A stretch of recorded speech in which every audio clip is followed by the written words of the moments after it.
Well, it's summertime, late summer, and I've been shooting my new Rain 7 from Bowtech all summer. And one of the things I always do before I go hunting in a couple weeks, I want to tune and spin every arrow. I know a lot of you do this, but if this arrow has any slight defect to it, that it's got any curvature, any tweak, you'll know it by putting it on a spinner like this.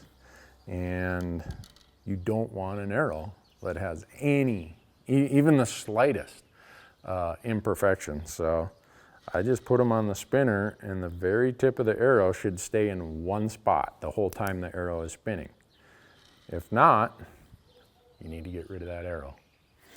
And so over the course of shooting all summer, every once in a while, I'll have a really nice arrow. This was a brand new arrow about a week ago.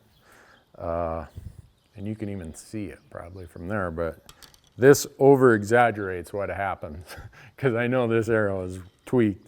What happened is I have these rebar that hold my target up and it went in and it hit a piece of rebar. So sometimes it's not that pronounced, but yet it's still got an error, an imperfection in it. You want to get rid of those arrows. So I spin them, no matter whether it's with field points that I'm practicing, because if you're using a bad arrow in your practice and all of a sudden your group starts moving, well, guess what? Go spin your arrow and make sure that it's not the arrow before you start worrying about everything else. And when you head in the field, obviously you want to make sure you got your best arrows with your broadheads on them. So you can see here, this is last year. Every year I replace them for my hunting arrows. This was, let me put it upside right here so you can read it. This was arrow number 4.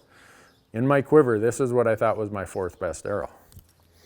And let's see, here was arrow number 3 from last year. And I'll start arrow 1. My best arrow, based on how it shoots, how it spins, everything is going to be arrow number 1 when I head out in the field. Do this while you're practicing, and when you head to the field, you know you're going to have the best arrows in your quiver. Thanks for watching.